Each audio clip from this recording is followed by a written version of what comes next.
بسم الله الرحمن الرحيم الحمد لله الذي أنزل على عبده الكتاب ولم يجعل له عوجا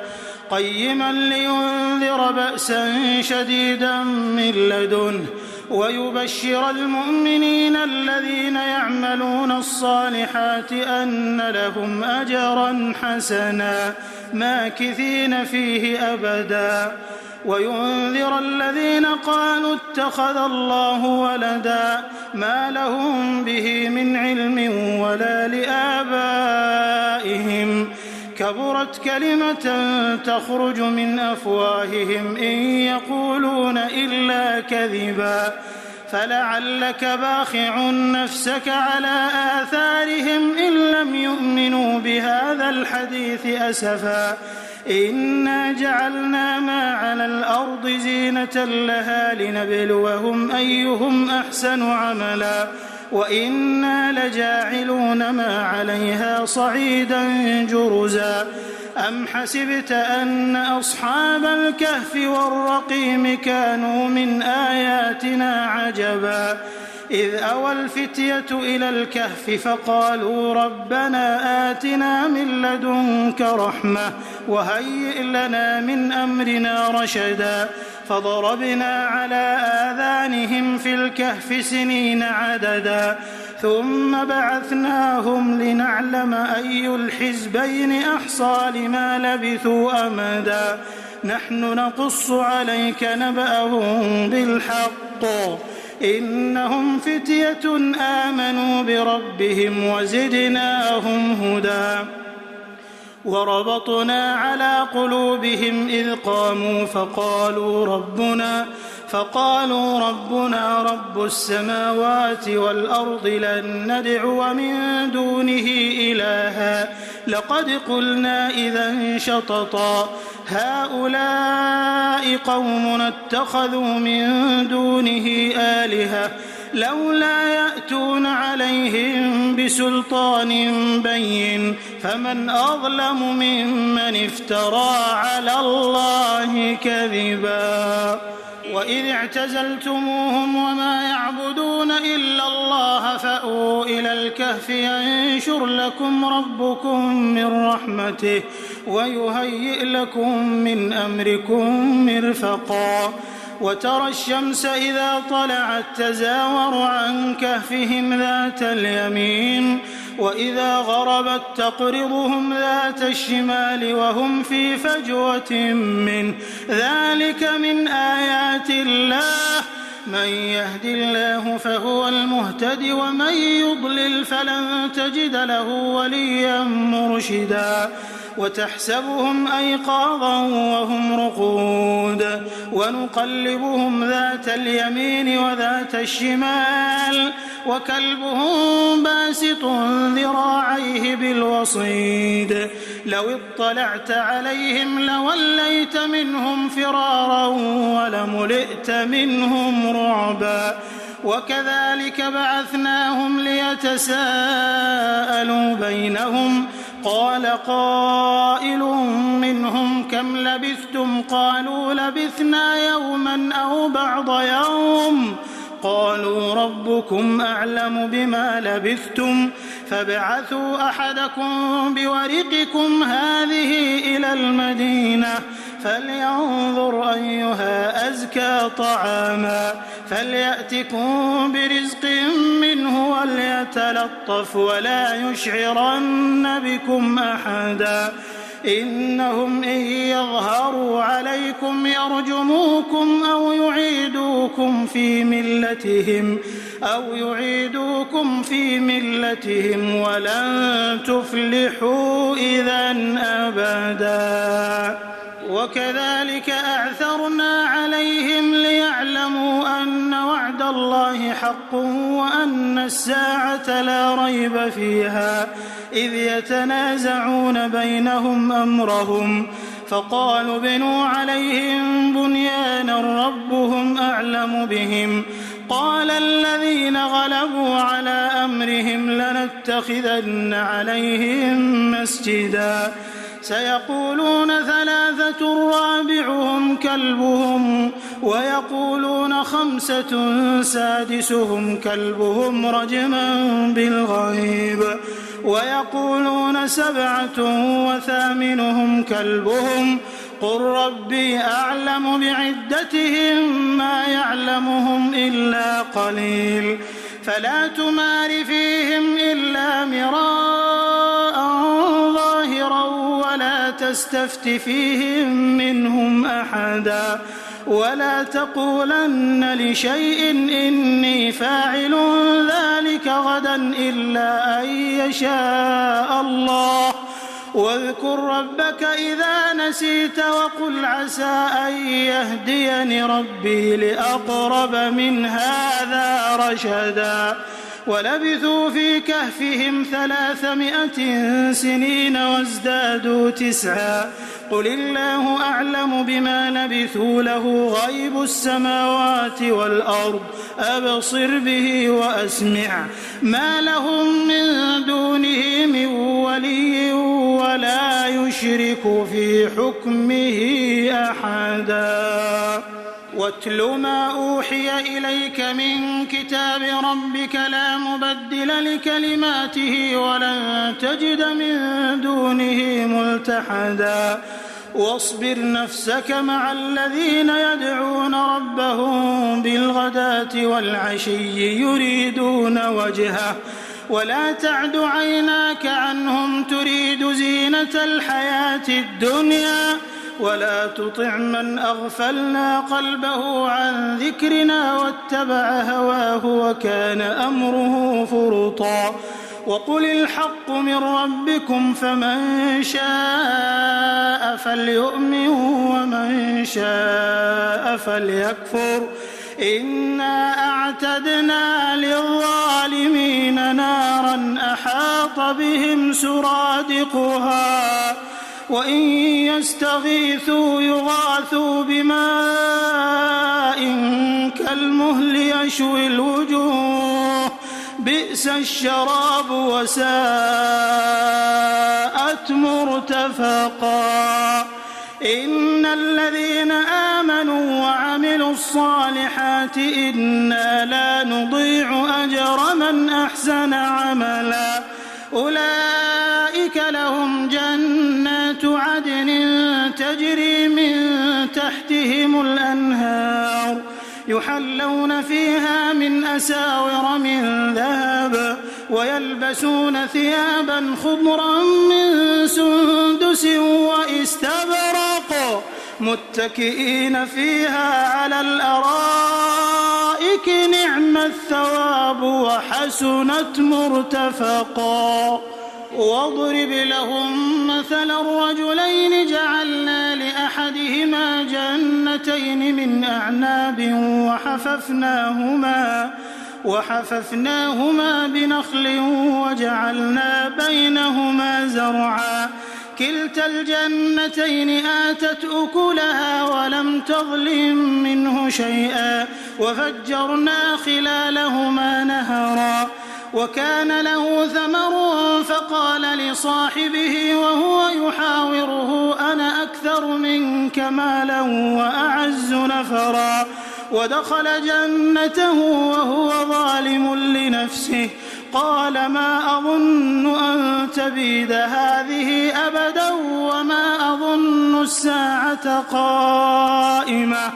ولئن رددت إلى ربي لأجدن خيرا منها منقلبا قال له صاحبه وهو يحاوره أكفرت بالذي خلقك من تراب ثم من نطفة ثم سواك رجلا لكن هو الله ربي ولا أشرك بربي أحدا لكن هو الله ربي ولا أشرك بربي أحدا ولولا إذ دخلت جنتك قلت ما شاء الله لا قوة إلا بالله إن ترني أنا أقل منك مالا وولدا فعسى ربي أن يؤتيني خيرا من جنتك ويرسل عليها حسبانا من السماء فتصبح صعيدا زلقا أو يصبح ماؤها غورا فلن تستطيع له طلبا وأحيط بثمره فأصبح يقلب كفيه على ما أنفق فيها وهي خاوية على عروشها ويقول يا ليتني لم أشرك بربي أحدا ولم تكن له فئة ينصرونه من دون الله وما كان منتصرا هنالك الولاية لله الحق هو خير ثوابا وخير عقبا واضرب لهم مثل الحياة الدنيا كماء أنزلناه من السماء فاختلط به نبات الأرض فأصبح هشيما تذروه الرياح وكان الله على كل شيء مقتدرا المال والبنون زينة الحياة الدنيا والباقيات الصالحات خير عند ربك ثوابا وخير أملا ويوم نسير الجبال وترى الأرض بارزة وحشرناهم فلم نغادر منهم أحدا وعرضوا على ربك صفا لقد جئتمونا كما خلقناكم أول مرة بل زعمتم أن لن نجعل لكم موعدا ووضع الكتاب فترى المجرمين مشفقين مما فيه ويقولون يا ويلتنا ما لهذا الكتاب لا يغادر صغيرة ولا كبيرة إلا أحصاها ووجدوا ما عملوا حاضرا ولا يظلم ربك أحدا وإذ قلنا للملائكة اسجدوا لآدم فسجدوا إلا إبليس كان من الجن ففسق عن أمر ربه أفتتخذونه وذريته أولياء من دوني وهم لكم عدو بئس للظالمين بدلا ما أشهدتهم خلق السماوات والأرض ولا خلق أنفسهم وما كنت متخذ المضلين عضدا ويوم يقول نادوا شركائي الذين زعمتم فدعوهم فلم يستجيبوا لهم وجعلنا بينهم موبقا ورأى المجرمون النار فظنوا أنهم مواقعوها ولم يجدوا عنها مصرفا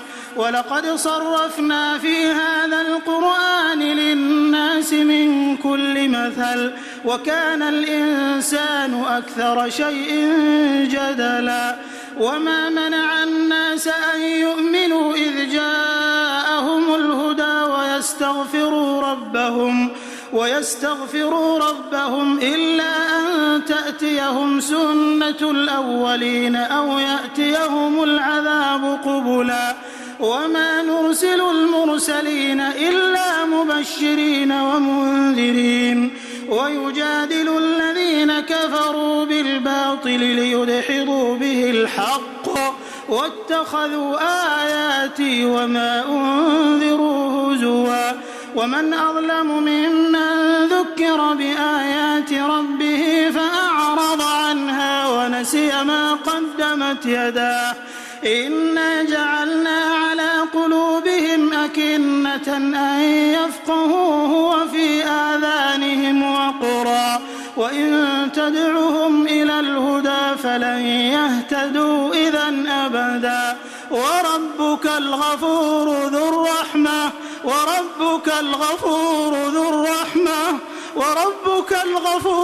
الرحمة لو يؤاخذهم بما كسبوا لعجل لهم العذاب حساب بل لهم موعد لن يجدوا من دونه موئلا وتلك القرى أهلكناهم لما ظلموا وجعلنا لمهلكهم موعدا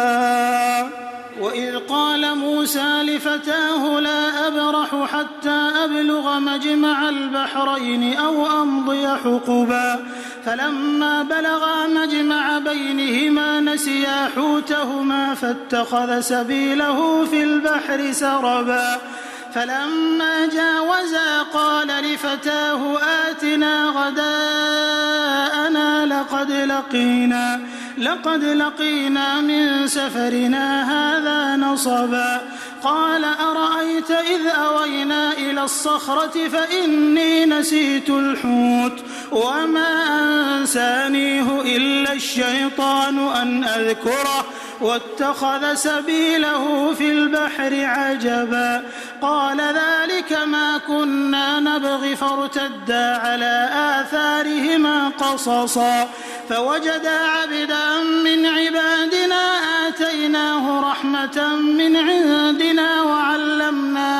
وعلمناه من لدنا علما قال له موسى هل أتبعك على أن تعلمني مما علمت رشدا قال إنك لن تستطيع معي صبرا وكيف تصبر على ما لم تحط به خبرا قال ستجدني إن شاء الله صابرا ولا أعصي لك أمرا قال فإن اتبعتني فلا تسألني عن شيء حتى أحدث لك منه ذكرا فانطلقا حتى إذا ركبا في السفينة خرقها قال أخرقتها لتغرق أهلها لقد جئت شيئا إمرا قال ألم أقل إنك لن تستطيع معي صبرا قال لا تؤاخذني بما نسيت ولا ترهقني من أمري عسرا فانطلقا حتى إذا لقيا غلاما فقتله قال أقتلت نفسا زكية بغير نفس لقد جئت شيئا نكرا قال ألم أقل لك إنك لن تستطيع معي صبرا قال إن سألتك عن شيء بعدها فلا تصاحبني قد بلغت من لدني عذرا فانطلقا حتى إذا أتيا أهل قرية استطعما أهلها فأبوا أن يضيفوهما فوجدا فيها جدارا يريد أن ينقض فأقامه قال لو شئت لاتخذت عليه أجرا قال هذا فراق بيني وبينك سأنبئك بتأويل ما لم تستطع عليه صبرا أما السفينة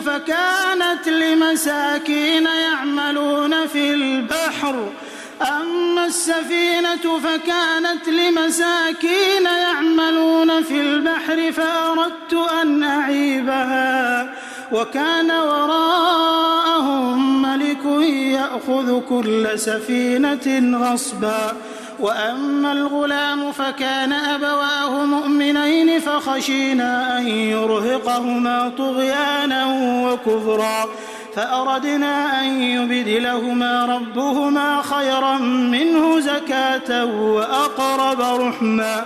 وأما الجدار فكان لغلامين يتيمين في المدينة وكان تحته كنز لهما وكان أبوهما صالحا فأراد ربك أن يبلغا أشدهما ويستخرجا كنزهما رحمة من ربك وما فعلته عن أمري ذلك تأويل ما لم تسطع عليه صبرا ويسألونك عن ذي القرنين قل سأتلو عليكم منه ذكرا إنا مكنا له في الأرض وآتيناه من كل شيء سببا فأتبع سببا حتى إذا بلغ مغرب الشمس وجدها تغرب في عين حمئة ووجد عندها قوما قلنا يا ذا القرنين إما أن تعذب وإما أن تتخذ فيهم حسنا قال أما من ظلم فسوف نعذبه ثم يرد إلى ربه فيعذبه عذابا نكرا وأما من آمن وعمل صالحا فله جزاء الحسنى وسنقول له من أمرنا يسرا ثم أتبع سببا حتى إذا بلغ مطلع الشمس وجدها تطلع على قوم لم نجعل لهم من دونها سترا كذلك وقد أحطنا بما لديه خبرا ثم أتبع سببا حتى إذا بلغ بين السدين وجد من دونهما قوما لا يكادون يفقهون قولا قالوا يا ذا القرنين إن يأجوج ومأجوج مفسدون في الأرض فهل نجعل لك خرجا على أن تجعل بيننا وبينهم سدا قال ما مكني فيه ربي خير فأعينوني بقوة أجعل بينكم وبينهم ردما آتوني زبر الحديد حتى إذا ساوى بين الصدفين قال انفخوا حتى إذا جعله نارا قال آتوني أفرغ عليه قطرا فما استطاعوا أن يظهروه وما استطاعوا له نقبا قال هذا رحمة من ربي فإذا جاء وعد ربي جعله دكاء وكان وعد ربي حقا وتركنا بعضهم يومئذ يموج في بعض ونفخ في الصور فجمعناهم جمعا وعرضنا جهنم يومئذ للكافرين عرضا الذين كانت أعينهم في غطاء عن ذكري وكانوا لا يستطيعون سمعا أفحسب الذين كفروا أن يتخذوا عبادي من دوني أولياء إنا أعتدنا جهنم للكافرين نزلا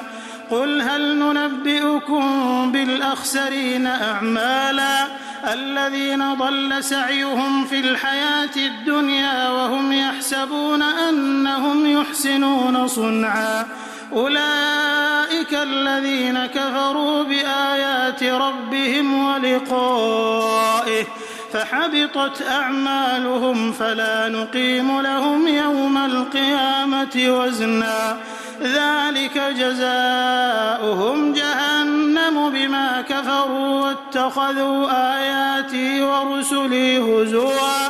إن الذين آمنوا وعملوا الصالحات كانت لهم جنات الفردوس نزلا خالدين فيها لا يبغون عنها حولا قل لو كان البحر مدادا لكلمات ربي لنفد البحر قبل أن تنفد كلمات ربي ولو جئنا بمثله مددا قل إنما أنا بشر مثلكم يوحى إلي أنما إلهكم إله واحد فمن كان يرجو لقاء ربه فليعمل عملا